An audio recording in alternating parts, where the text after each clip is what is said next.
सपा के गढ़ आजमगढ़ में अखिलेश की साइकिल की रफ्तार को दिनेश लाल यादव उर्फ निरहुआ रिक्शा वाला ने रोक दिया है। निरहुआ रिक्शा वाला, ये उनकी फिल्म का मशहूर टाइटल रहा।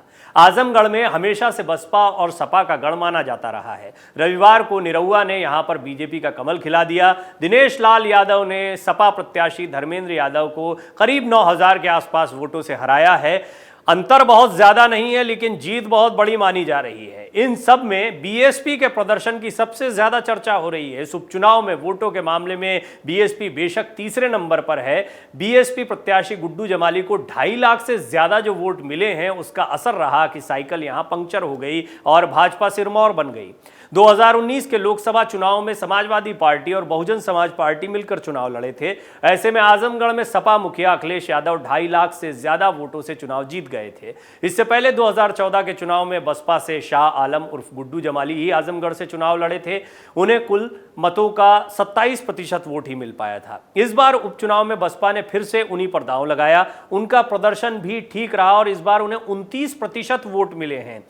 कुल 2,66,210 वोट पाकर उन्होंने समाजवादी पार्टी की हार की पटकथा लिख दी। इस चुनाव के बाद यह माना जा रहा है कि बसपा भले ही विधानसभा चुनाव में बुरी तरह से पस्त हो गई हो, पर लोकसभा चुनाव में उसका वोट प्रतिशत अभी कम नहीं हुआ है। इस चुनाव में मायावती ने आजमगढ़ में जाकर रैली नहीं की, पर वो बार बार सोशल मीडिया के जरिए अपील करती रहीं। खास तौर पर मुस्लिमों को यह समझाने की कोशिश करती रहीं कि यदि मुस्लिम और दलित वोटर एक हो जाएं तो बीजेपी को हराना मुमकिन है। और इसके अलावा कोई और विकल्प दिखाई नहीं देता। उत्तर प्रदेश में विधानसभा चुनाव के नतीजों के बाद भी यही बात मायावती ने कही थी। विधानसभा चुनाव के बाद से ही वो लगातार इस पर फोकस कर रही थी। आजमगढ़ में उनकी अपील का असर भी आया। मुस्लिम वोटर सपा और बसपा के बीच बंट गए। इसके अलावा गुड्डू जमाली का वहां अपना भी मुस्लिमों में खासा असर है। स्थानीय नेता हैं और सिर्फ मुस्लिमों में नहीं, स्थानीय लोगों पर भी, स्थानीय मतदाताओं पर गुड्डू जमाली का अच्छा असर है और यही वजह है कि वो जीत का कॉन्फिडेंस दिखा रहे थे। अब कई लोग जो उस समय ये कह रहे थे कि मुकाबला सिर्फ धर्मेंद्र यादव और निरहुआ के बीच में है, वो सकपका गए, क्योंकि गुड्डू जमाली ने यहाँ पर कड़ी टक्कर दी है। इस समीकरण ने सपा की हार का आधार भी तैयार किया।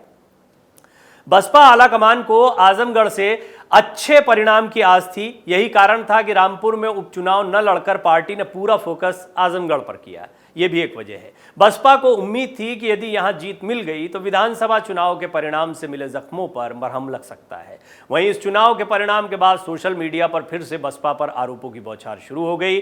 कहा जा रहा है कि बसपा ने सिर्फ सपा को हराने के लिए और भाजपा को जिताने के लिए चुनाव लड़ा था। हालांकि मायावती विधानसभा चुनाव के बाद से लगातार इन आरोपों को गलत बताती रही हैं। बीजेपी की बी टीम होने का आरोप उन पर लगातार लगता रहा है, जिससे वो हमेशा इनकार करती हैं और कई दफा वो बीजेपी पर हमलावर होती हैं, लेकिन उतना नहीं जितना समाजवादी पार्टी पर होती हैं।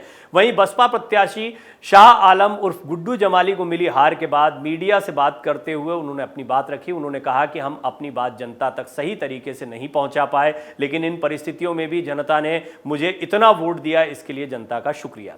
हम और मेहनत करेंगे। हम यहाँ सपा को हराने या भाजपा को जिताने के लिए चुनाव नहीं लड़े थे, खुद जीतने के लिए चुनाव लड़े थे। सपा का यहाँ है ही क्या, मेरी तो ये ज़मीन है, मैं यहाँ पैदा हुआ हूँ। मायावती ने इस चुनाव को लेकर ट्वीट के जरिए भी कहा कि यूपी के इस उपचुनाव परिणाम ने एक बार फिर से ये साबित कर दिया है कि केवल बहुजन समाज पार्टी में ही भाजपा को हराने की सैद्धांतिक और ज़मीनी शक्ति है। ये बात खासकर समुदाय विशेष को समझाने का पार्टी का प्रयास लगातार जारी रहेगा, ताकि प्रदेश में राजनीतिक परिवर्तन हो सके। उपचुनाव को ज्यादातर सत्ताधारी पार्टी ही जीतती है, फिर भी इन उपचुनाव में भाजपा और सपा के हथकंडों के बावजूद बसपा ने यहां जो कांटे की टक्कर दी है वो सराहनीय है। मायावती लगातार इस तरह की बातें कहती रही हैं। मायावती ने अपना कॉन्फिडेंस नहीं खोया है, लेकिन आंकड़े ये बताते हैं कि उन्हें अपेक्षित सफलता सीटों के नाम पर नहीं मिल रही है। वो चाहे 2022 का विधानसभा चुनाव हो या फिर लोकसभा उपचुनाव हो, बेशक वो समीकरण बनाने और बिगाड़ने में बहुत मददगार साबित हो रही हैं। 2019 के लोकसभा चुनाव में समाजवादी पार्टी और बहुजन समाज पार्टी ने मिलकर चुनाव लड़ा था। ऐसे में आजमगढ़ में सपा मुखिया अखिलेश यादव 2.5 लाख से ज्यादा वोटों से चुनाव जीत गए थे। इससे पहले 2014 के चुनाव में बसपा से शाह आलम उर्फ गुड्डू जमाली ही आजमगढ़ से चुनाव लड़े थे। उन्हें कुल मतों का 27% वोट मिला था। इस बार उपचुनाव में बसपा ने फिर से उन्हीं पर दांव लगाया और यह दांव बहुत हद तक सही साबित होता दिख रहा था। मतों का अंतर तीनों प्रत्याशियों में बहुत कम है। पहले दूसरे में तो महज 8,000 वोटों का अंतर दिखाई देता है, यानी यहां पर कांटे का मुकाबला सचमुच में था और आखिरी दौर तक ये साफ नहीं हो पा रहा था कौन जीतेगा। बेशक तीसरे नंबर पर रहे गुड्डू जमाली, लेकिन सबसे ज्यादा चर्चा उन्हीं की हो रही है। और ये भाजपा के साथ साथ में बीएसपी के लिए भी एक महत्वपूर्ण चुनाव रहा है, क्योंकि बीएसपी ने एक एक्सपेरिमेंट किया। मायावती दलित और मुस्लिम समुदाय को साथ में लाने की जो कोशिश कर रही हैं, वो प्रयास या उसका एक छोटा सा एक्सपेरिमेंट आजमगढ़ में देखने को मिला है और इसे कामयाब एक्सपेरिमेंट भी कहा जाएगा। डाउनलोड करें अमर उजाला ऐप और पाएं खबरें लगातार। अगर आप ये वीडियो YouTube पर देख रहे हैं तो हमारे चैनल को सब्सक्राइब करें और बेल आइकन को दबाना ना भूलें। अगर आप Facebook पर ये वीडियो देख रहे हैं तो हमारे पेज को लाइक करें।